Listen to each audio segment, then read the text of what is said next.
वबरकातुहू। दोस्तों, आप अपने YouTube चैनल पाक न्यूज़ 55 देख रहे हैं। मैं अहमद खान। आप सब दोस्तों से गुजारिश है कि अगर आपको वीडियो अच्छी लगे तो प्लीज़ चैनल को सब्सक्राइब भी कर दें और लाइक और शेयर ज़रूर करना। आज अभी तक जो लग रहा है कि आज खुशी का मौका है, आप सब पाकिस्तानियों को मुबारक हो। और पाकिस्तान में जो गैर कानूनी हुकूमतें हैं उनकी तरफ पहला कदम बढ़ चुका है और उम्मीद है इंशाल्लाह कि बहुत जल्द एक लीगल यानी कि अवाम की हुकूमत आएगी, बहुत जल्द इंशाल्लाह। तो बड़ी खुशखबरी है, आप सबको फिर मुबारक हो, क्योंकि देखें इस इलेक्शन की डिले ने पाकिस्तान का बेड़ा गर्क कर दिया। इन लोगों को तो कोई फर्क नहीं पड़ रहा है, फर्क पड़ रहा है आम पाकिस्तानियों को। ये तो जो हुकूमत में बैठे हुए हैं वो लूट रहे हैं और जो पीछे से उनको सपोर्ट कर रहे हैं वो डबल लूट रहे हैं, और जो नहीं चाहते इलेक्शन वो कुछ अर्सा पहले लूट कर चले गए थे, फिर अब भी उनके अपने लोग बैठे हुए हैं, उनको कोई परवाह नहीं है। खैबर पख्तूनख्वा में देखें फजल रहमान की हुकूमत बनी हुई है, पंजाब में नून लीग की हुकूमत बनी हुई है, वफाक में नून लीग की हुकूमत बनी हुई है, उनको क्या परवाह है। तो दूसरा सबसे जो बड़ी बात है ना वो ये है कि अवाम में जा नहीं सकते। अवाम तो छितर लेकर तैयार बैठी है कि ये कब आए। यही सबसे बड़ी वजह थी कि इन्होंने बहुत डिले किया और करवाया गया, क्योंकि जब रजीम चेंज हुआ था तो उस टाइम भी ये एग्रीमेंट हुआ था कि आने वाली हुकूमत भी हमारी होगी और ये भी हमारी होगी। यानी कि जो 14-15 महीने इन्होंने हुकूमत की ये भी हमारी है और आने वाली भी। नवाज शरीफ के साथ यही एग्रीमेंट हुआ था कि तुम पाकिस्तान जाओगे तो तुमको डायरेक्ट वजीर आजम बनाएंगे, इलेक्शन भी जितवाएंगे। इमरान खान की तो कोई यानी कि अभी फैन फॉलोइंग रही नहीं है, उसके साथ तो कारकुन है ही नहीं, पार्टी को कोई सपोर्ट नहीं कर रहा है। लेकिन जब हुकूमत टूट गई, इमरान खान वजारत से उतर गए, तो दूसरे दिन पाकिस्तान बांटने को लाया तो इनके रंगोठे खड़े हो गए। फिर उसके बाद आज तक जितने इलेक्शन भी हुए बगैर किसी लीडरशिप के किसी तरह भी लोगों ने खुलकर तरीके इंसाफ को और इमरान खान को सपोर्ट किया।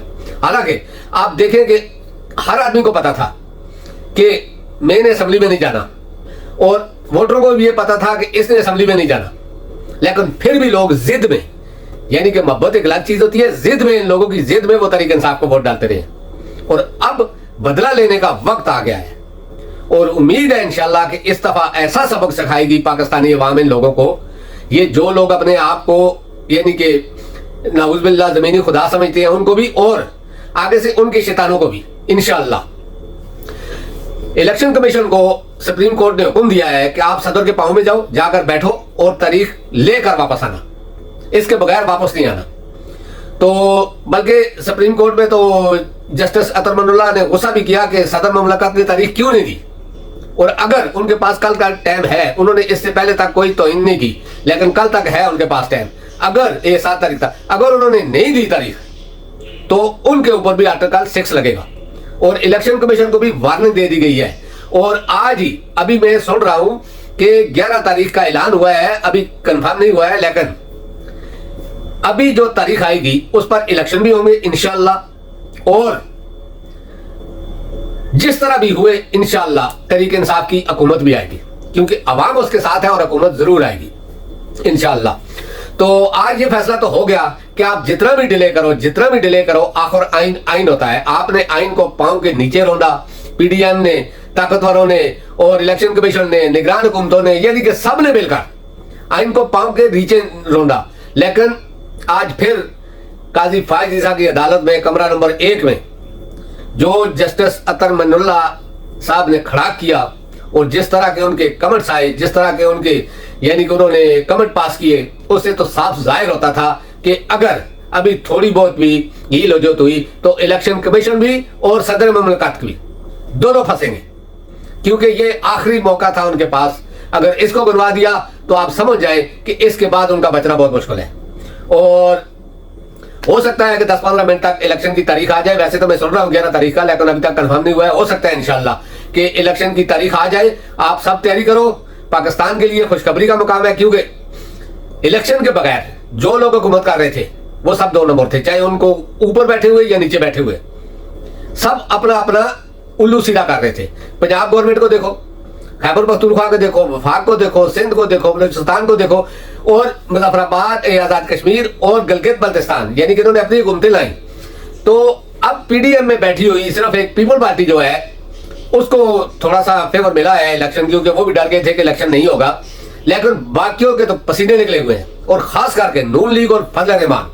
आप आज शाम तक इनकी चीखें सुनना कि किस तरह इनकी चीखें निकलती है, क्योंकि इलेक्शन में जाना इनको मौत सामने नजर आती है, चाहे जितने भी ताकतवर इनके साथ हों, जितने भी, यानी कि पूरा निजाम ही ऊपर नीचे कर दें, फिर भी इनको मौत नजर आती है, क्योंकि अवाम नहीं है साथ। और ताकत अल्लाह और अल्लाह के रसूल के बाद सिर्फ अवाम के पास होती है, और यही ताकत है जिसके डर की वजह से इन्होंने कोशिश की कि किसी तरीके से, क्योंकि जो 15 महीने हुकूमत करके गया उसने बेड़ा गर्क किया, और अवाम को पागल बनाने के लिए कि मैं नहीं कर सका, मेरा भाई करेगा, नवाज शरीफ ही आगे सब कुछ करेगा, तू मक्खियां मारता रहा पहले, तो नवाज शरीफ को लाया गया जी। नवाज शरीफ और इस्टेब्लिशमेंट, अदलिया, हर तरफ से हुकूमत, निगरान हुकूमतें, वफाकी हुकूमत, पुलिस, टीचर, गवर्नमेंट के अदारे, सबने सपोर्ट किया, लेकिन जीरो। उसको भी नजर आ गया और उसको लाने वालों को भी नजर आ गया कि ये जो हम लेकर आए हैं ये न जिंदा लाख का है न मर के लाख का होगा। तो इसलिए उनको भी अब सोचना पड़ रहा है कि हमने क्या मुसीबत अपने सर पर ले लिया। अवाम की गालियां भी सुनी है, उनकी नफरत भी सुनी है, हर चीज सुनी है, इसके लिए कि किसी तरीके से ये आएगा तो कुछ हो जाएगा, लेकिन ये आया तो आगे से भी नीचे हो गया, उल्टा हमारी और बर्बादी हो गई है। क्योंकि एस्टेब्लिशमेंट ने जो जहन में रखकर इसको लाए थे, चलो एग्रीमेंट तो हुआ था, बाहर के हुकूमतों ने भी उसको सपोर्ट की थी, बाहर के एस्टेब्लिशमेंट भी इसमें मुलव्वस थी, सबने मिलकर किया था, क्योंकि उन्होंने अपना एक खास बंदा मोहरा बनाकर पाकिस्तान भेजा था। लेकिन वो मोहरा आकर बिल्कुल नकारा हो गया, बिल्कुल ही नकारा हो गया। उसको तो अब कोई जगह अच्छी नहीं लग रही कि मैं क्या करूं, कहां जाऊं, बल्कि उसको लाने वालों को भी कोई जगह अच्छी नहीं लग रही। इसलिए मैं आप सबसे गुजारिश करता हूं कि इलेक्शन की तैयारी करो, वोट पर पहरा दो, जब तक रिजल्ट आए ना, जब तक आपके हाथ में ना हो, उसको मत छोड़ो, मत पोलिंग स्टेशन छोड़ो। यही आपकी जीत है, जिस तरह पिछले ज़िमनी इलेक्शन में आपने किया। तो दोस्तों अब तक के लिए इतना ही। इंशाल्लाह नेक्स्ट व्लॉग में आपसे मुलाकात होगी, जब भी कोई नई अपडेट आएगी तो आपसे बात करूंगा। अल्लाह पाक आप सबको अपनी ज़बान में रखे। अस्सलाम वालेकुम व रहमतुल्लाहि व बरकातहू। अल्लाह हाफिज़।